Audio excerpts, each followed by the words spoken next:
more in the morning, if you can stand it. I'm convinced what's in front of us, and I'm not talking about this conference, we may have to lose track of time and have time redeemed. We are many years behind. And our little sermonettes are not going to get the job done. I'm talking about 2 and 3 hour messages.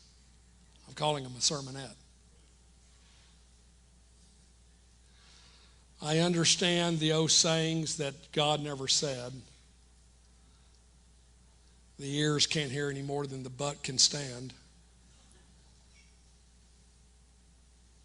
I disagree. That's being ruled by your butt.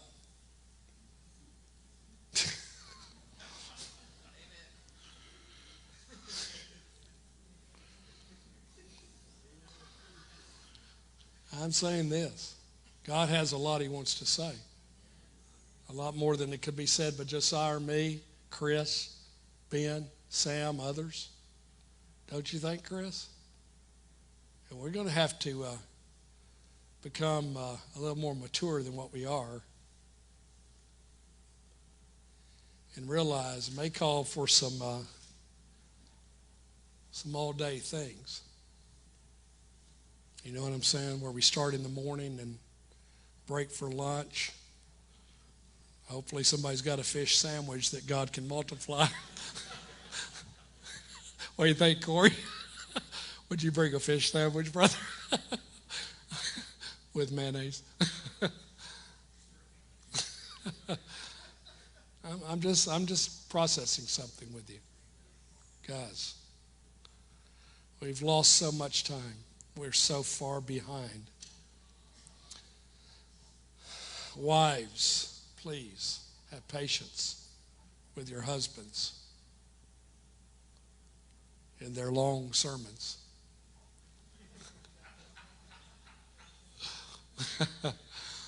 Don't you understand that while they're preaching, they don't have to change diapers?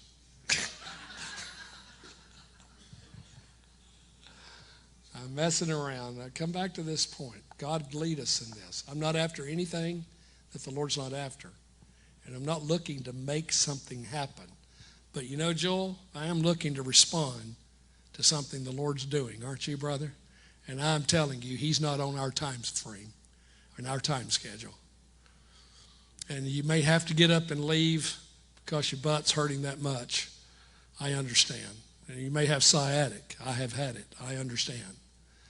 You may have to do some calisthenics just to keep the blood flowing to your fingers. All joking aside, though sciatic's not a joke, I think in this body is saying we're going to need some more time. There are things that's got to be laid out. I'm going to do the book, but man, guys, as the Lord told me recently, the first 6 months of this year is going to be somewhat normal compared to the last few years that have been quite abnormal. But the last 6 months of this year is going to be anything but normal. I don't know what all that means. A little bit afraid to ask. But you know what I'm getting at, Chris? We're running out of time. Don't you think, brother? Don't you think, Mark? We are running out of time. We don't have a lot of it anyway, and we're running out of it. And the readying of the bride might take more than a Sunday morning message. In fact, I'm pretty sure it will. And not just more messages, but a release so we can respond. There is an overload of ignorance in this thing. And it's not undone easy. Doctrines of demons are all bound up. We have people that don't even understand the significance of not forsaking the assembling of ourselves together. And all the more as we see the day approaching. There's a loner spirit.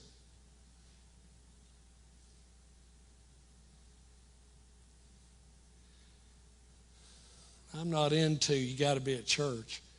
I'm into a body, though, a corporate body that God's after.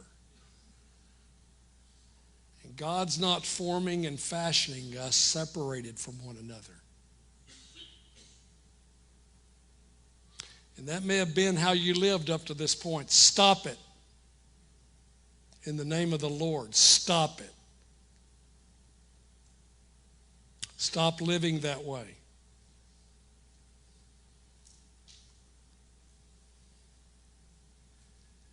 Get that spirit out of us.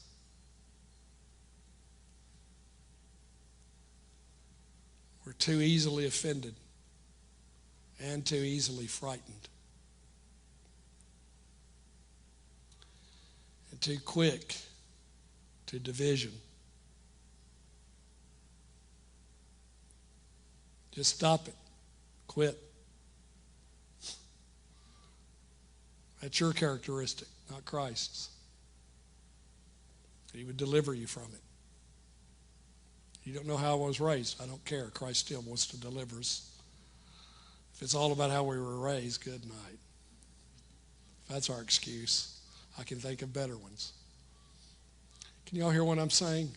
As the day approaches, guys, and where are we, Joel? We're at this day.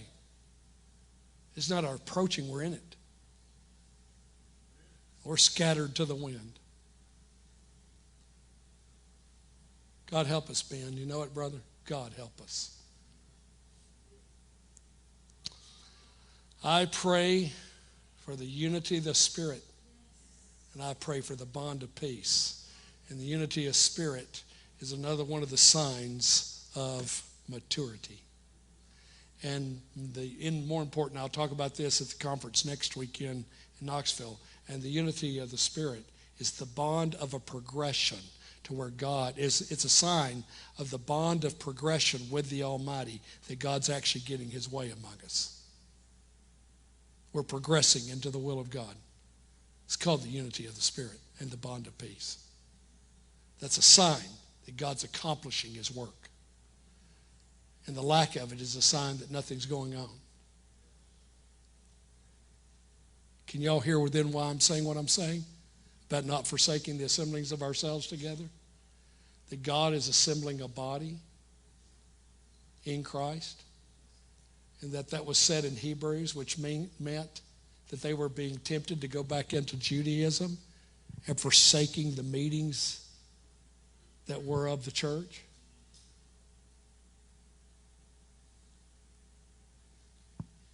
And they were warned by the apostle about that. God has gathered you in Christ. Be gathered. God didn't move you people here to be scattered. You already were. He moved you here to be gathered, if he moved you here. And for you guys who are not here, please don't move here. No. No. Stay where you are. And let the Lord gather where you are. Is that a good word? If you already moved here, he didn't move you here to be scattered.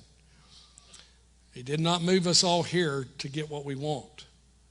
He moved us all here to have what he wants. Isn't that right, Chris? Isn't that right, guys? He did not move us here for something we couldn't get someplace else. We can get Christ anywhere.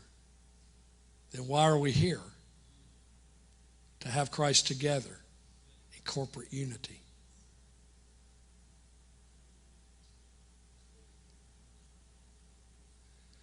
Is that helpful, my dear friends?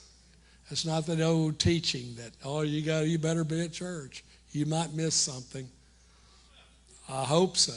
If it's the same old crap I've been hearing, I want to miss it. That's not what I'm saying. I'm really not talking just about meetings, but that's included. The assembling of ourselves. So guys, go with God, and I will see you in a few hours.